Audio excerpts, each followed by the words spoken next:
In August 2000, Andria, nestled in Pugliazza heel of Italy's boot, was a place of timeless rhythm. The oppressive heat, the drone of cicadas, and the ancient beauty of Castel del Monte, a 13th-century castle, defined the region. Tourists flocked to the castle, and local vendors, like the Mansi family, thrived on their business. The Mansis sold dried fruits and nuts from a stall on the road to the castle, a fixture in the community's daily life. Graziella Mansi, born July 9, 1992, was the heart of her family. An only child, she was cherished by her parents, Vincenzo and Giovina, and her grandfather, Vittorio. With bright eyes and a quick smile, she was a familiar face at the family stall, helping out and chatting with regulars. To the vendors and locals, she was a child of the community, wrapped in the safety of familiar faces. On Saturday, August 19, 2000, the day began unremarkably.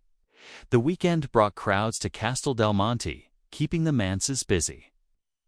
As dusk settled, around 7 p.m., Graziella was playing near her grandfather's stall. Vittorio, tired from the day, asked her to fetch water from a nearby public fountain, a simple errand for a girl who knew the area well. She grabbed a bottle and set off, her grandfather watching her go. 20 minutes passed, then 30. Concern turned to dread. Graziella had vanished into the evening light, marking the start of 3 unaccounted hours that would end in horror. Panic crept in slowly for Vincenzo and Vittorio Mansi. An 8-year-old might wander off, distracted by a friend or a sight. They called her name, their voices lost in the warm night air. They retraced her path to the fountain, questioned lingering tourists, but no one had seen her. As minutes stretched into an hour, worry became terror. Andria was a tight-knit community where children were safe for, so they thought. A child vanishing from a busy area felt unthinkable. The family's distress spread like wildfire. Vendors and locals joined the search, their shouts growing urgent as night fell. The festive atmosphere of the afternoon was gone, replaced by a heavy silence broken only by desperate calls. After hours of no trace, the Manses reported Graziella missing to the police. The Carabinieri arrived swiftly, organizing a systematic search that mirrored the family's desperation. Late that night, a witness delivered chilling news. He'd heard a child scream from the woods near Castel del Monte. The search shifted to the dark pine forest. Officers ventured in, spotting smoke rising from the park center. They assumed it was a forest fire, common in August's dry heat. But as they approached, a sickening smell of burnt flesh confirmed their worst fears. In a clearing, the officers found a smoldering patch of dry leaves and undergrowth. On it lay a small, charred body the size of a child. The remnants of a dress matched Graziella's description. The Mansi family's worst nightmare had come true. The area was sealed off, and forensic investigators arrived, their work illuminated by stark lights cutting through the forest's darkness. The scene yielded little. Evidence fragments of Graziella's dress and a lighter, presumed to have started the fire. The autopsy confirmed the body was Graziella's and revealed horrifying details. She had been sexually assaulted, with vaginal lesions noted, though her underwear was intact, a puzzling detail. Most chillingly, she was alive when the fire was set around 10 p.m., 3 hours after her disappearance. News of the discovery tore through Andria and Italy. Journalists swarmed the town, seeking comments from a family drowned in grief. The brutality, assault, and burning alive sparked national outrage. For investigators, emotions took a back seat to a grim puzzle. What happened in those 3 hours? The gap suggested a calculated crime, not a spontaneous act. And the answers lay hidden in Andria's community. Initially, police suspected a transient predator, possibly a tourist who seized an opportunity and fled. They reviewed lists of known offenders, expecting an older, calculated perpetrator. But the crime felt local, tied to Castel del Monte's surroundings. A name emerged: Pasquale Tortora, a 20-year-old Andria local and illegal parking attendant often seen near the Mansi stall. He claimed to have found Graziella's body, placing himself at the scene. Tortora's story unraveled under questioning. He confessed to luring Graziella into the woods with a promise of puppies, implicating for others Michele Zagaria, Giuseppe Di Bari, Domenico Margiotta, and Vincenzo Corratella, all 18 to 20 years old from Andria. The case shifted from a lone predator to a group crime, shocking the community. But the 3-hour gap remained a mystery. How could 5 young men hold a child captive for so long without detection? The timeline suggested chilling control, raising questions about accomplices or a hidden truth.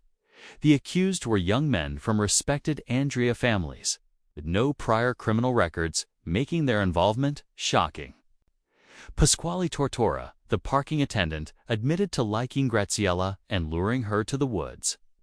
The others, Zagaria, Di Bari, Margiotta, and Coritelli, allegedly waited in the forest, planning to assault her and, bizarrely, to set someone on fire for fun.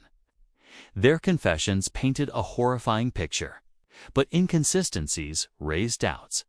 Some claimed they were at a local gaming club during parts of the evening, but their alibis didn't cover the full 3 hours. The lack of forensic evidence, no DNA, fingerprints, or fibers linking the 4 to the scene relied heavily on Tortora's word.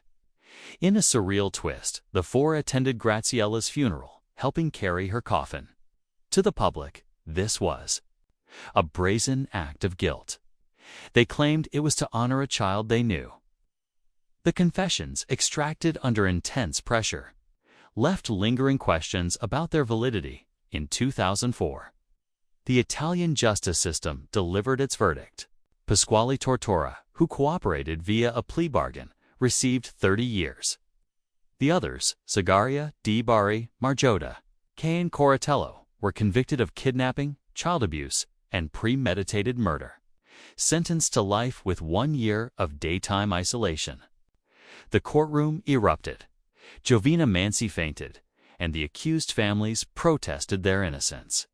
The trial wasn't the end. On November 30, 2004, family members of the accused, including Teresa and Lorenzo Di Bari, Giovanni Zagaria Recardina, Liso, and Mariana Di Bari, faced charges of false testimony. Zagaria and Margiotta were accused of calumny for blaming the Carabinieri. Defense lawyers argued the confessions were coerced, fueled by media frenzy and public demand for justice. The absence of physical evidence against the 4 fueled claims of judicial error. The murders shattered Andria's sense of safety. The community rallied around the Mansis, attending Graziella's funeral and leaving tributes at her memorial near Castel del Monte. Media coverage amplified the horror, with headlines branding the accused a pack. The case became a national symbol of lost innocence, but for Andria, it was a personal wound. Mayor Giovanna Bruno, in 2024, wrote, "We will never forget," reflecting the town's enduring grief. On December 13, 2008, Vincenzo Corratella, aged 27, hanged himself in his cell, leaving letters proclaiming his innocence. His death intensified doubts about the convictions. The other 3, Zagaria, Di Bari, and Margiotta, remain in prison, their appeals for retrial denied. In February 2024, Pasquale Tortora was released after 24 years, benefiting from a 6-year reduction for good behavior.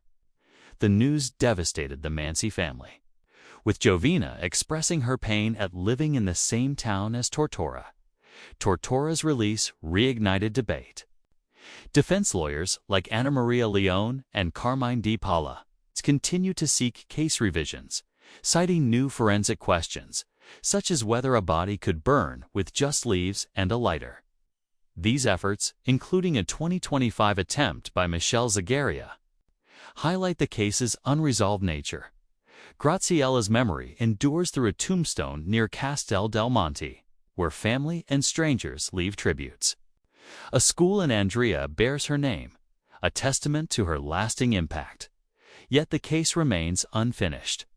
The lack of forensic evidence, contested confessions, and Coratella's suicide cast a shadow over the convictions. Was justice served, or did the rush for answers obscure the truth? True crime stories, especially those involving children, raise ethical questions. How do we balance public interest with respect for victims and their families? The media's role in shaping the narrative and, possibly the trial underscores the need for responsible storytelling. Graziella's story demands truth, not sensationalism. Graziella Mansi's case is a haunting tale of loss and uncertainty. The 3-hour gap remains a black hole, scortendive, with confessions that don't fully explain the timeline and a lack of evidence raising doubts. Was this a group crime, or did Tortora act alone, implicating others to lessen his punishment? Could an unknown perpetrator have escaped justice? The truth lies buried in those woods, perhaps forever. We invite you to share your thoughts. What happened during those 3 hours? Was justice served, or was it a miscarriage driven by pressure? Comment below to keep Graziella's story alive and the search for truth ongoing.